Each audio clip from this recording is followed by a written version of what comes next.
திராவிடம் என்கிற இந்த கோட்பாட்டை சுக்கு சுக்காக உடைத்து போட்டு, பெரியார் என்கிற போலி பிம்பத்தை சுக்கு சுக்காக நொறுக்கி போட்டு, இந்த திராவிட மாடல் என்பது பொய்யான போலியான மாடல் என்று நொறுக்கி போட்டு மேலே ஏறி தமிழ் தேசிய பிள்ளைகள் சாக்கடை அரசியலை பூக்கடையாக மாற்றி, இந்த கேடுகட்ட அரசியலை தூய்மையான அரசியலாக மாற்றி காமராஜர் கண்ட ஒரு கனவை நிறைவேற்ற உங்கள் பிள்ளைகள் நாங்கள் கனவு கண்டு நிற்கும் பொழுது, மாலை போடாத, துண்டு போடாத, பட்டாசு வெடிக்காத, வாழ்க ஒழிக கோஷம் போடாத, மக்கள் மலையிலே நனைந்தால் மலையிலே நனைந்து, மக்கள் வெயிலே காய்ந்தால் வெயிலே காய்ந்து 13 ஆண்டு காலமாக தொடர்ச்சியான போராட்ட களத்திலே நின்று, அணுகுலை போராட்டமா, மீத்தேனா, ஹைட்ரோ கார்பனா, பரந்தூரா, 8 வழி சாலையா, எல்லாத்துக்கும் போராடி போராடி சிறைக்கு சென்று வழக்கலை வாங்கி வாழ்க்கையை தொலைத்து, இளமையை தொலைத்து ஒரு பெரிய கனவு கொண்டு நிற்கும் பொழுது கவுட்டுகளை வந்து அணில் பஞ்சாயங்களுக்கு கோபம் வருமா வராதா?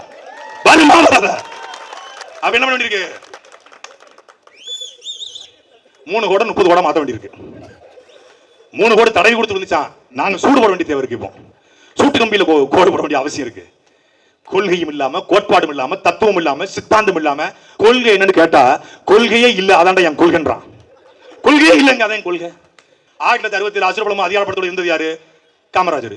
அந்த காமராஜரை வீழ்த்தினதை பெருமையா சொல்றேன். அப்புறம் ஏன் காமராஜர் கொள்கை தர போட்டுருக்க? இப்ப எல்லாம் கேள்வி கேட்காத. திமுக பணம் வாங்கிட்டேன் வருவாராம், வந்த உடனே சிஎம் ஆயிடுவாராம். இந்த வரலாறு உங்களுக்கு தெரியுமா? இவ்வளவு கேட்டேன்னு வச்சுக்கோங்க, கன்ஃபார்ம். உங்க அண்ணன் இவரு பாக்கி எல்லாரும் போயிட்டு ஸ்டாலினை பார்த்தாங்க. பார்த்த பிறகு ரொம்ப பேசுறாங்க. ஒரு வீடியோக்கு 2 lakhs ஒரு பரதேசி பேச்சு விட்டான். என் ஒருத்தே உனக்கு தெரியலடா டேய், எங்க ஒருத்தே உங்களுக்கு தெரியல. ஒரு வீடியோக்கு 2 லட்சம். அது யாரு? சவரீசன் கொடுக்குறாராம். சரி, இது வரைக்கும் 10 வீடியோ போடுங்க, 20 லட்சம் வாங்கிக்கிறேன். அப்படியே மாதவரம் தொகுதியில் கூட 2 கூட்டத்தை நாங்க போடுவோம். இந்த கூட்டம் முடிஞ்ச பிறகு எவ்வளவு கடன் இருக்குன்னு தெரியல. மத்த கட்சி மாதிரி கூட்டிட்டு வர பேச்சாளருக்கு 25,000 ரூபாய் பணம் கொடுத்து, தங்க விடுதி கொடுத்து, குவார்டர் கொடுத்து, சரக்கு கொடுத்து கொடுக்கிற கூட்டம் இல்ல. இது கொள்கைக்காக கூடியிருக்கிற கூட்டம். இதே மாதவரத்துல, இதே புத்தகத்துல, இதே மாதிரி ஒரு கூட்டத்தை கோட்டர் கோழி பிரியாணி கொடுக்காம, காசு கொடுக்காம நீ கூட்டி பாரு பாப்போம். இது கொள்கை கூட்டம், தத்துவ கூட்டம், சித்தாந்த கூட்டம். கூட்டி பாரு, முடியுமா? பூரா 100 நாள் வேலை திட்டத்துக்கு போற ஆட்களை 200 ரூபாய் கொடுப்பேன். அவங்க என்ன இளவு பேசுறான், என்னதே பேசிட்டு போறான், காசு தரம்ல அப்படின்னு உட்கார்ந்துருக்கும். நீ நாம் தமிழ் வச்சு கொடுத்துருக்காங்க. எல்லாரும் மரியாதைக்குரிய காவல்துறை வந்து பாருங்க.